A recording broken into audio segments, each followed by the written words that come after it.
Katakan kita nak buat satu sistem, contohnya ah, sistem kedai lah, kedai ke apa benda dan sebagainya. Kita nak buat bila user masuk tu, dia akan masukkan dia punya username dengan password. Bila masuk pada username dengan password, dia akan pergi pada part tertentu ataupun bahagian tertentu dalam kedai kita tersebut. Jadinya untuk kod 119 ni,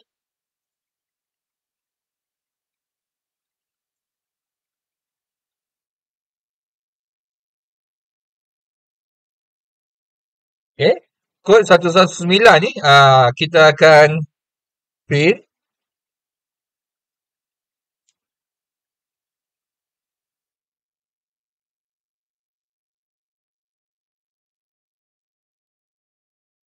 welcome to uh, uh, PKTMPJ shop. Okay. Welcome to katakan welcome to KKTMPJ shop lah. Kita nak buat satu sistem untuk kedai ni.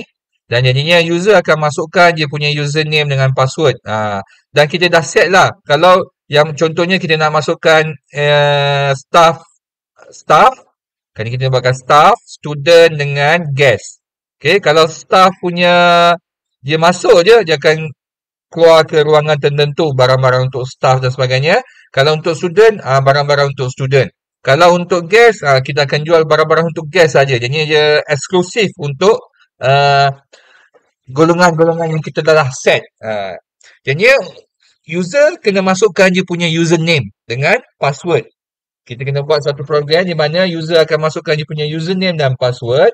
Bagaimana nak buat? Kita buat satu dulu variable. Username. Okay. Ni satu variable ni, kita label dia sebagai username, dia akan simpan username yang dimasukkan oleh user. Dan kita initiate dia dengan satu empty lah, empty string. Okay.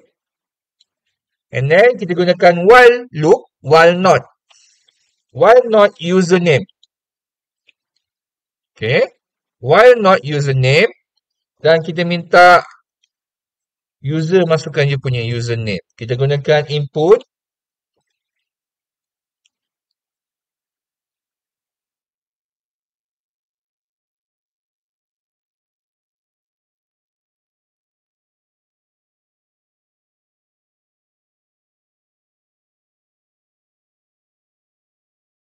Okay, kita gunakan input dan kita nak user tu masukkan username. Okay, apa dia while not username ni? Kita cuba run dulu, kita nak tengok apa yang berlaku. Once kita run ya, dia akan meminta username. Okay, katakan saya letak username saya Fauzi lah. Contoh Fauzi. Okay, maka dia akan simpan dalam variable namanya username. Okay, katakan saja kita punya user ni saja nak main-main dengan kita punya sistem ni, dia tak nak masukkan pun apa-apa username, dia tekan enter je. Bila dia tekan enter saja, maka while not tu akan berfungsi. Selagi dia tak masukkan apa-apa, dia akan tanya username lah. Sehinggalah kita masukkan, katalah username kita contohnya. Okay. Barulah dia keluar daripada kita punya loop, sistem loop tersebut. Saya nak test dulu ke, adakah betul username tersebut menyimpan data. Kita akan print.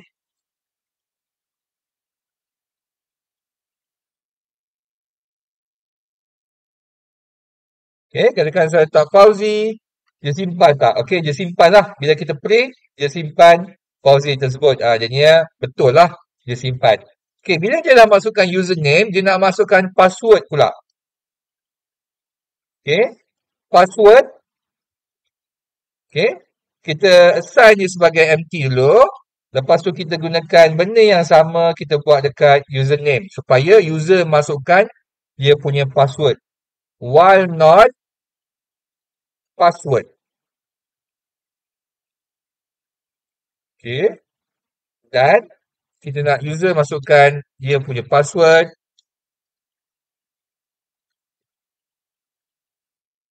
Input. password.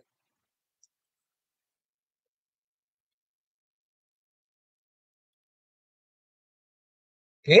Macam biasa, password, empty string, while not, password, password input, password. Ini username akan masuk, user akan masukkan dia punya username.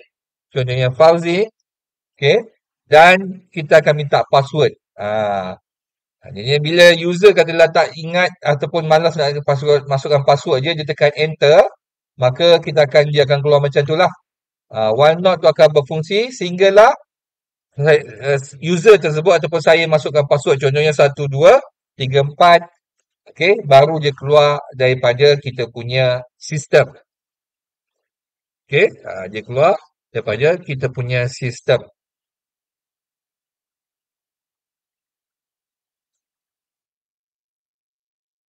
Okay, jadi kita dah boleh pegang user punya username dan user punya password lah.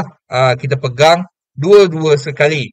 Jadi apa benda yang kita nak buat berikutnya untuk sistem kita ni, kita nak masukkan dia dalam selection. Okay.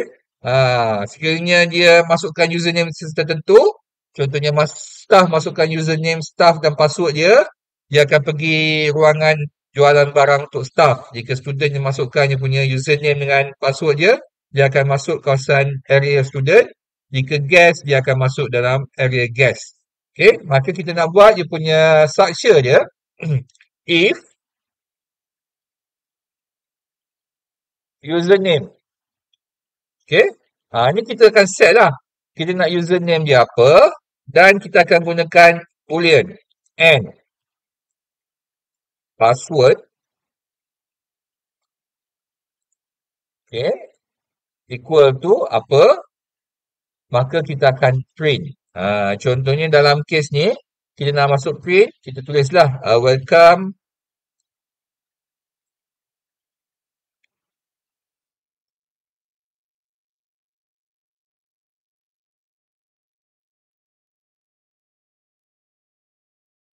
okay, welcome to staff area.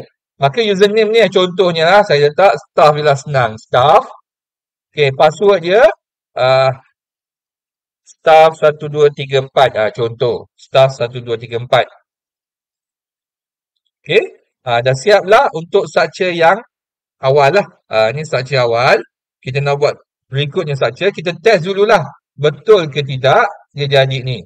Okay. Kita run username. Ni salah hija kat sini pula. Tak apa lah. Okay. Username katalah saya masukkan Fauzi. Saya masukkan staff. Okay. Password je staff 1234. Kita tekan enter. Dia tulis welcome to staff area. Maka betul lah. Okay, kita run lagi sekali. Okay, kalau saya masukkan Jalil Fauzi 1234. Dia tak ada apa-apa. Yang ni tak best lah kan. Kita boleh buat program tu bila user masukkan sesuatu dia tak ada feedback, maka kita tambah kat bawah sini lah else. Okay. Kita akan print lah, contohnya print login fail. Contoh senang lah. Login fail. Okay, kita test lagi sekali. Fauzi 1234. Okay. Maka dia beritahu login fail. Dia dah ada feedback bahawa username dan password tu kemungkinan salah, sama ada username salah ataupun password yang salah. Dan dalam kes baris 13 dengan 14 ni, kita gunakan username equal to staff and password equal to staff. Maksudnya username mesti staff dan password mesti staff 1234, baru je execute print yang ini. Dan kita gunakan and ni adalah seperti AND gate. Maka kena ini betul dan ini betul, baru je execute. Kalau ini betul dan ini salah, dia akan pergi ke else ni. Kita test juga. Test dulu. Staff. Password dia hanya 1234. Login fail juga. Kita run lagi sekali. Katakan username Fauzi. Tapi saya gunakan password staff. 1, 2, 3, 4. Okey, maka je login fail. Jadi yang N ni akan memegang je. Kena betul dua-dua jawapan baru dapat markah. Contoh macam tu lah kan. Kalau salah satu, maka tak dapat apa pun. Okey, ni contohlah kita ada if, ask. Maka kita nak masukkan yang berikutnya, masukkan structure yang berikutnya. Katakan kita nak buat untuk student punya area. Betul ke kita bila kita masukkan student punya area, dia akan pergi, kita masukkan student punya username dengan password, dia akan pergi kepada student punya area. Maka kita letak di antara if dan else tersebut, kita letak elif. Okay, elif. Kali ni, username. Okay, katakan kita letak username dia adalah student.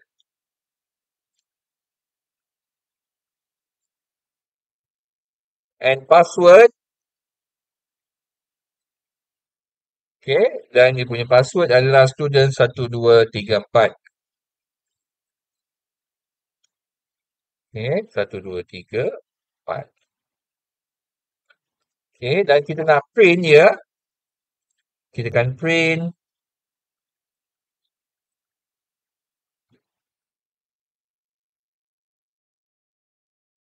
welcome to student area.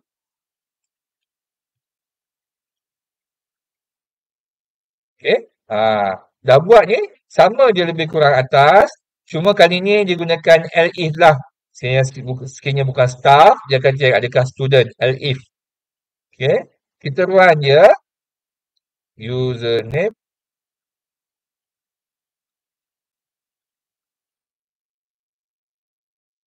Oh ni, equal.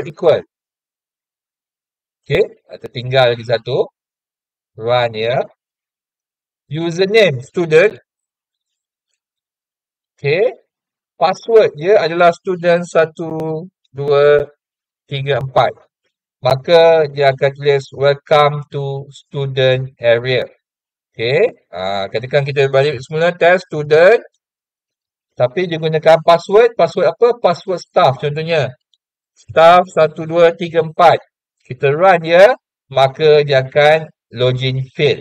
Jadinya, samalah kita test lagi sekalipun, bahawa N ni akan menyebabkan perlu dua-dua betul.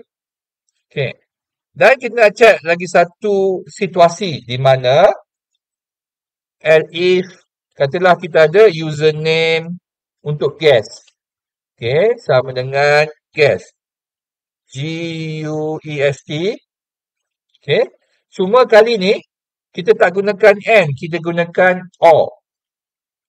Okay. Password.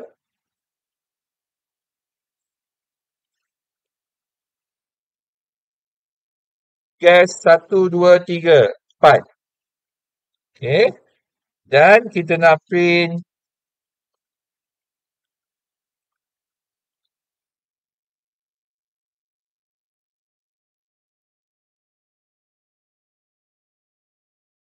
welcome to guest area. Okay. Kita nak test lah. Kita punya program ni, kita buat satu yang baru, tetapi kita gunakan O. Okay, username. Kata kita test dulu guest, G-U-E-S-T, dan dia punya password, G-U-E-S-T 1234. Okay. Jadinya, dia check bahawa username betul, password betul. Yes. Okay, kita cuba lagi, guest, G-U-E-S-T. Okay. Cuma kali ni kita buat password je salah. Kita buat ASDF lah contohnya. ASDF, dia punya password. Apa yang berlaku? Bila kita tekan enter, dia tetap masuk ke dalam guest area. Okey, tadi username betul, password salah. Dia pergi juga ke guest area. Kita cuba lagi sekali. Okey, kali ni kita tulis Fauzi. Maka dia punya password dia adalah guest 1234. Bila kita tekan, dia pergi juga ke guest area. Jadi apa yang berlaku pada baris yang ke-19 ni, dia hanya check salah satu condition. Mesti betul, baru dia boleh pergi sini. Sehingga kali-kali dia punya username betul, gas, maka password dia pun betul, dia pergi. Gas betul, password dia salah, username betul, password salah, dia tetap pergi. Username salah, password betul, dia akan juga pergi dekat gas area. Kalau dua-dua salah, maka dia akan pergi yang bawah ni lah, login fail. Ini gunakan OR. Dia adalah seperti OR get. Sama ada 1, 0, dia akan jadi 1 juga. 1, 0, 1 dia akan jadi 1 juga. 1, 1 akan dapat 1. Kalau 0, 0 baru dapat 0. Okay, kita ada AND dan OR lah untuk kita punya kita punya sistem ni. Jadinya kita compoundkan di antara comparator operator dengan boolean punya operator. Bila kita compoundkan dia, kita boleh buat guna macam ni lah untuk contoh sistem macam ini. Okey, boleh cuba?